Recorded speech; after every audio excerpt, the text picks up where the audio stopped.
بدنام زمانہ بل ٹرانسجنڈر، اس کے حوالے سے میں نے ایک وہ کہہ لیں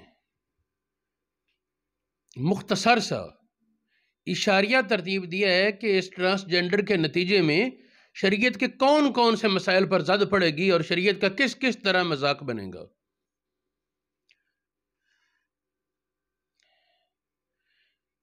کیونکہ اس میں یہ ہے کہ مرد عدالت میں جا کر کہہ دے میں عورت ہوں، میرا نام یہ ہے، خالد کسی کا نام وہ جا کے کہہ دے میں عورت ہوں، میرا نام خالدہ ہے، تو عدالت کہہ دے گی خالدہ۔ اس کے بعد وہ عورتوں والے کپڑے پہنے، عورتوں میں بیٹھے اٹھے، عورتوں والے کام کرے، کسی مرد سے نکاح کرے، اس کی کتنی قباحتیں اور خباستیں آئیں گی۔ یہ باقاعدہ قانون پاس ہو چکا ہے اور 23,000 سے زائد مرد یہ درخواست دے چکے ہیں میں عورت ہوں، اور ان کو نام ایشو کیے جا چکے ہیں۔ اس طرح 14,000 سے زیادہ خواتین کے بارے مجھے پتہ ہے، انہوں نے مرد ہونے کا دعویٰ کر دیا ہے۔ اچھا، اس میں پہلی خرابی دیکھیں، وراثت کے حصے میں قرآن و حدیث میں مرد کے حصے اور عورت کے حصے میں فرق ہے، خواہ شوہر اور بیوی، خواہ بہن اور بھائی، خواہ بیٹا اور بیٹی، ماں اور باپ، مرد اور عورت کے حصے میں فرق ہے۔ اب جو ہے عورت مرد نام شو کرے، مرد والا حصہ لے گی، اس کے لیے حلال تو نہیں۔ مثال کے طور پر 3 بہنیں ہوں، ان میں سے ایک بہن اپنے آپ کو کاغذات میں بھائی شو کر دیتی ہے، حصہ اس بہن کا دوسری 2 بہنوں کے برابر تھا، کہ اگر ترکہ 3 لاکھ ہوتا، تینوں بہنوں کو 1-1 لاکھ مل جاتا ہے۔ اس صورت میں مثال کے طور پر بہنوں کا حصہ 3 لاکھ بنتا تو 1-1 لاکھ مل جاتا۔ لیکن اس صورت میں کہ ایک نے بھائی شو کر دیا اپنے آپ کو، تو 1.5 لاکھ وہ اکیلا لے گا، دونوں کو 75,000 ہزار ملے گا، 25,000 ہزار ان کی حق طرفی کی نا۔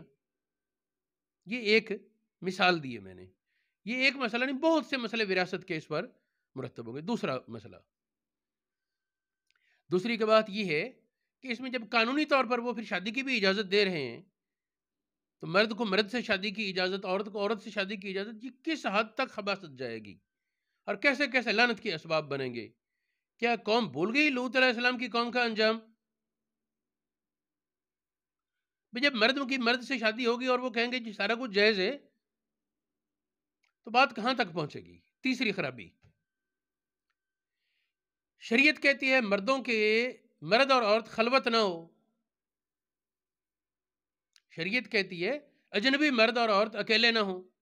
جب وہ کاغذات میں 2 مرد نظر آ رہے ہیں، کپڑوں میں 2 مرد نظر آ رہے ہیں، حقیقت میں ان میں ایک مرد ایک عورت ہے، وہ اکیلے بیٹھیں گے تو کیا کچھ قباحتیں اس پر شریعت کے قانون تو لاگو ہوگا نا۔ پھر ایک اور خرابی، مردوں کے اجتماع میں عورت ایک مرد بن کر پھرتی ہو، یا عورتوں کی اجتماع میں کوئی مرد عورت کے روپ میں پھرتا ہو، پھر اس کے کیا کیا قباحتیں سامنے آ سکتی ہیں۔ کوئی دائی بن کر، کوئی مالش کرنے والی بن کر، کوئی پتہ نہیں کیا کیا اور کتنی قباحتیں خرابیاں پیدا ہو سکتی ہیں۔ پھر دیکھیں، شریعت کہتی ہے عورت محرم کے بغیر سفر نہ کرے، شرعی سفر کی مقدار، یہاں جب وہ مرد بنا ہوا ہے تو پھر اس نے کرنے ہیں سفر بھی، کوئی رکاوٹ نہیں۔ یہ بھی شریعت کی توہین اور قدم قدم پر اللہ اور رسول کی لعنتوں اور فرشتوں کی لعنتوں کا سبب۔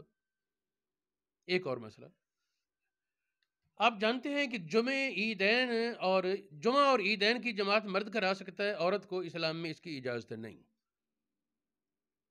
جب کسی عورت نے اپنے آپ کو مرد شو کیا ہوا ہے، مردانہ لباس پہنتی ہے، وہ جماعت بھی کرائے گی، جمعے کی بھی جماعت، فرض نمازوں کی بھی، فرض نمازوں کی امامت بھی مردوں کو تھی، اس کے جائز نہیں نا۔ تراویح کی جماعت کرائے گی، کیا کیا گول کھلائے گی۔ یعنی شریعت کا پورا نظام خاندانی وہ گویا کہ ایک دھماکے سے وہ زمین بوس کر دیا ہے انہوں نے اس بل کے ذریعے۔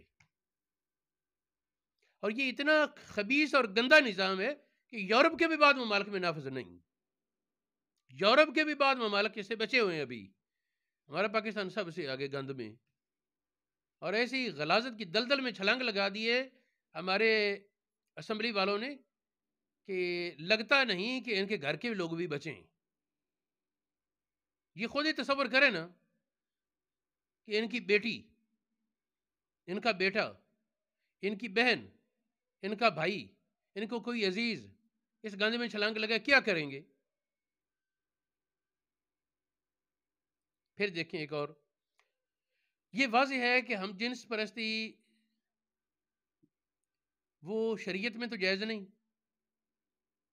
اسی طرح مردوں کے اجتماع کی جماعت عورت کرائے، شریعت میں تو جائز نہیں.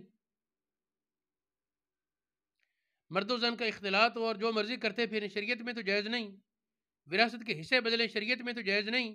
مرد مرد سے شادی کرے، عورت عورت سے شادی کرے، شریعت میں تو جائز نہیں.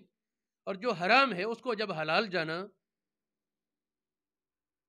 حلال جانا یہ ایسا جملہ ہے کہ جب شریعت کے حرام کو حلال جانا تو کافر ہو گیا. اب یہ ارکان اسمبلی جنہوں نے یہ قانون بڑے مزے سے پاس کیا ہے کہ ہم امریکہ سے اتنے پیسے لیں گے، یہ فلاں ہے، یہ ہمیں فہم دے گا، پتہ نہیں وہ تو کنجر کا بچہ دے گا یا نہیں، انہیں کچھ دے گا، اپنے ایمان کی یہ خیر منائیں. قرآن کہتا ہے نہیں جائز، حدیث کہتی ہے نہیں جائز، یہ الو کے پٹھے کہتے ہیں ہم اجازت دیتے ہیں. ان کو کس نے اتھارٹی دی؟ پھر دیکھیں ایک اور مسئلہ ہے کہ مردوں کی صف میں عورت کھڑی ہو تو اس کے دائیں بائیں پیچھے نماز گئی نا، دائیں بائیں ایک ایک کی، پیچھے تین کی. اگر تین عورتیں اکٹھی کھڑی ہیں تو پچھلی پوری صف کی گئی. اب بتائیں یہاں کیا بنے گا؟ مردوں کی صف میں عورتیں کھڑی ہوں گی، عورتوں کی صف میں مرد کھڑے ہوں گے.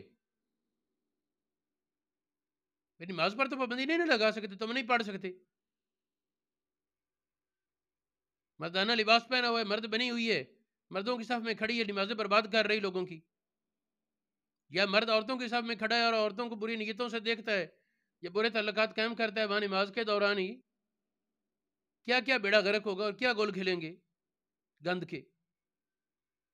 تو یہ چلتے چلتے 8 بنیادی ایسے مسائل کا میں نے اشارہ دیا کہ ان مسائل پر اسلامی معاشرے کی عمارت کھڑی ہے ایک طرح سے، اور یہ سارے مسائل دبڑ بوس ہو جاتے ہیں اسی ایک بل سے.